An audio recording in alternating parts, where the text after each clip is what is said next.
Welcome to Wrestler Quotes of Genius, where we take a look at things wrestlers said and determine what went wrong, while parodying an over 20-year-old ad campaign.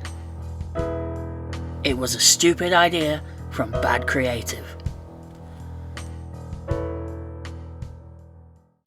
This statement came from the early days of All Elite Wrestling and was made by Chris Jericho, but what was it in reference to? Jericho said this on episode 2 of AEW Dynamite on October 9th, 2019, making an attempt to stop the crowd from chanting "We the People," the WWE gimmick of Jake Hager. Jericho actually breaks his train of thought to shut the fans down. He's done this other times too, famously hating being called his old Y2J nickname. To be fair to Chris Jericho, the reason he said this is likely because he was trying to create a divide between Hager's time in WWE and his new identity in AEW, and probably to stop fans from chanting a phrase WWE may still even have a trademark for. When you put it like that, what Jericho said was actually clever, as he shut down the chant then and there, but it's the latter part of the statement that inspired me to make this video. In the early days, AEW tried harder to separate themselves from the market leader. Whether they do that enough these days is a debate for another time, but back then they were at least making an effort to be an alternative brand. They haven't yet sunk to TNA levels of pettiness, like when Road Dogg and Billy Gunn spent weeks challenging Triple H and Shawn Michaels to a fight at the Alamo, only for both to go back to WWE, even having a tag title run a few years later, but we're maybe not that far off. I'm not really a fan of Jack Swagger or Jake Hager really at all, but even I can admit he achieved a fair amount of success in his WWE run, even having a world title reign to his name. Well, his old name. The most I ever invested in him as a fan would have been his time with Zeb Coulter, more commonly known as Dutch Mantel. This is where the "We the People" phrase emanates. To be more specific, I really liked his team with Cesaro. The man now known as Claudio Castagnoli and Hager had a pretty good match back in July of 2022 on a Fyter Fest edition of Dynamite that I totally forgot happened until I was writing this video. That is a perfect reflection on Hager's AEW career, in which he's had 60 matches since February 2020, and not that many are memorable.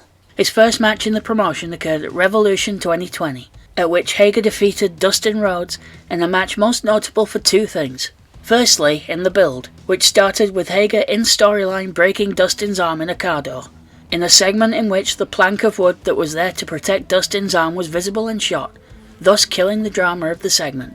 And during the match itself, Jake's wife, who hadn't previously been involved, was for some reason creating a distraction from ringside, and was never seen again in AEW. After this night, Jake would, during the Daily's Place era of shows, have a world title match with Jon Moxley, but his highlight in AEW might well have been the Stadium Stampede match at Double or Nothing 2021. That's the second one where the Inner Circle faced the Pinnacle. The match started as a pre-tape just like the first had a year earlier, and ended live in the ring, surrounded by one of the first full crowds AEW was able to have. The Inner Circle ended the night by taking a bow in what felt like a feel-good moment, now that live crowds were starting to come back to wrestling as a whole.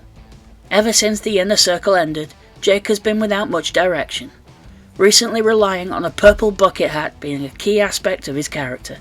Let me put that a different way.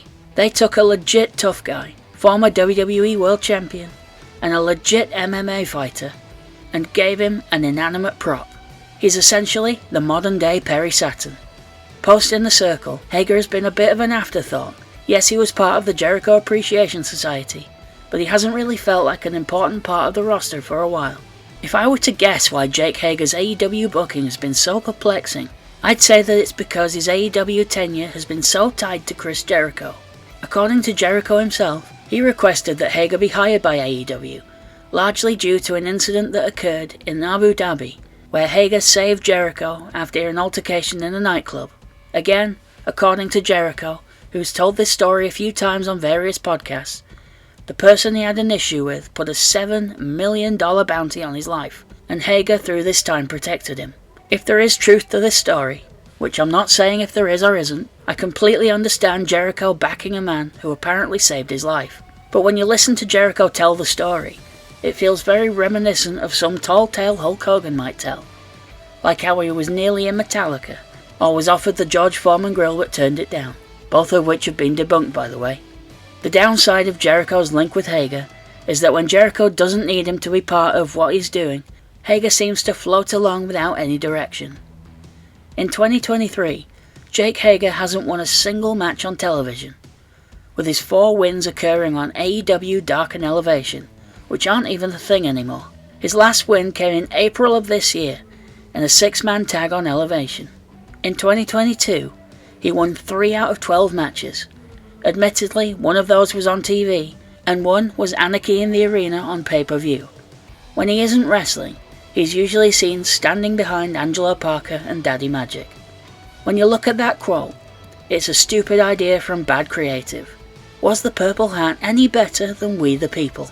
Was the Jericho Appreciation Society any better?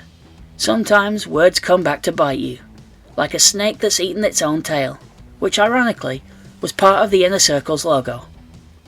Thank you for watching yet another wrestling channel.